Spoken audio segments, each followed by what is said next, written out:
I got involved when he approached me to make the film. And I wasn't immediately struck with the power of the film, and I felt that actually I wasn't going to take it on until I met him personally. And then when I met him, I felt that he had so much charisma and so much intelligence, and that a lot of the footage that I'd seen that they had recorded over those years didn't capture that.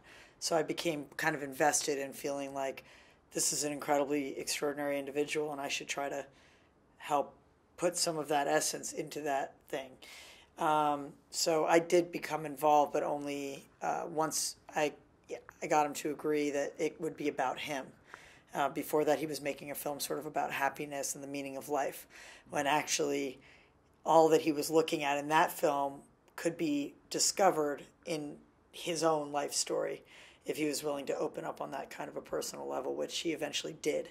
But it was definitely a tug of war along the way, and it was interesting working with him because I just, I'd have to challenge him. And through that challenge, we gained trust for each other, and I would get a lot of great things out of him. But it was exhausting for both of us, and I think it really was kind of, I'd get asked to leave the car, and then I'd be called 5 minutes later to get back in the car kind of thing.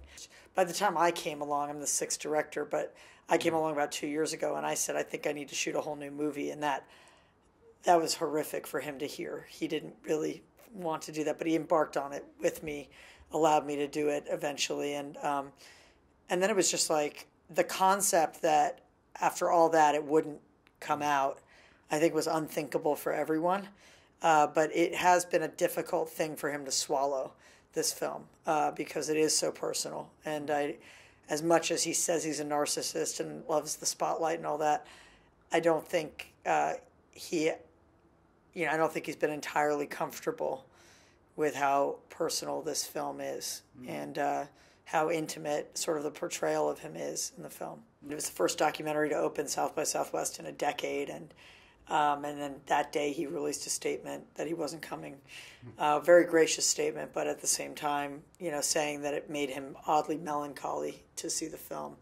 And that did affect sales, because and this is ironic about our celebrity culture, the fact that here's a film about a celebrity and the celebrity might not be on the red carpet waving, was because the film is so personal and difficult for him to stomach.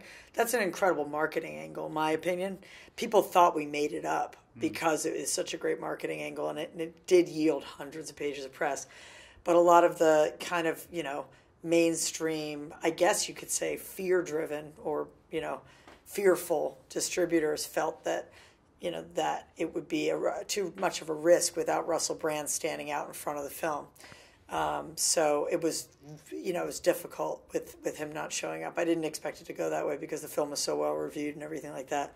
Luckily, we do have deals though now, and we will be coming out theatrically all over the world. So he said to me, I'd say great fucking film mate but it's about me. That's what he said. I'd say great fucking film mate, but it's about me. I didn't know anything about Russell Brand. I honestly didn't. When my manager called and said, they want to see if you can save this documentary about Russell Brand, I said, who's that? Is that Katy Perry's boyfriend? I mean, I really had no idea, which I told Russell a few times. And the last time I told him, he's like, you told me that already.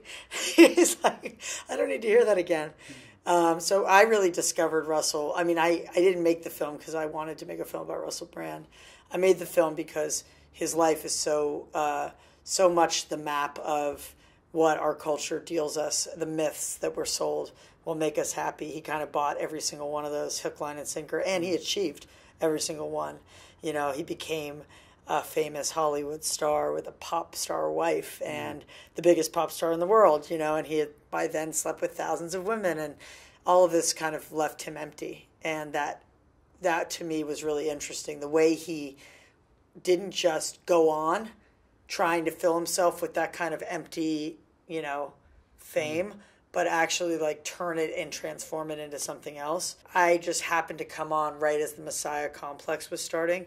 That show, he was starting to write it, and I thought, you know what, I can look at everything that he's trying to look at with talking to people about the meaning of life and happiness by looking at his own journey in relationship to this kind of throwaway celebrity pop fame that we all have today versus, Gandhi and Malcolm X and Che Guevara and his true heroes who are immortal in a way because they were willing to sacrifice everything for something bigger than themselves. Mm-hmm. He has then, in the process of the 2 years I was filming him, totally gone on a trajectory from studying those people and joking about those people and comparing himself in a joking way to those people to actually trying to forge his own path towards, I think, a similar goal.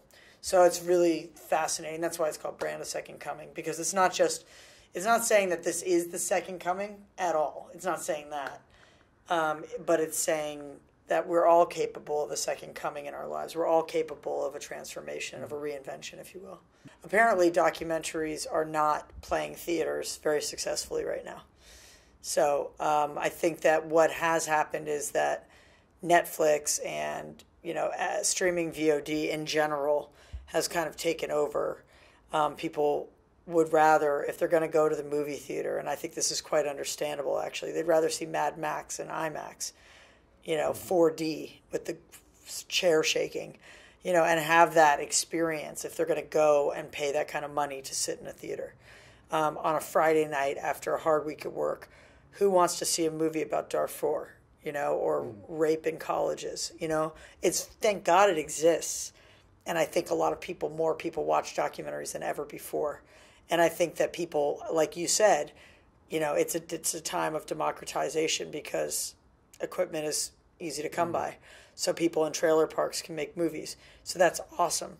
But it means that curation is even more important because there's so much stuff being made. And still, there's only a certain amount of people that tell good stories. There's great stories everywhere, but there's only a certain amount of great storytellers. It's just that who those people are can be a much wider range of people instead of just the people that had the means before. So that's a beautiful thing. But it takes curators, it takes Sundance and Sydney and, BYOD, and it takes curators to take the work that maybe should see the light of day and push it up there, And as I understand it, as my movie premieres tonight here in Sydney, the movie that I had no idea he was making at the same time, Emperor's New Clothes, is opening.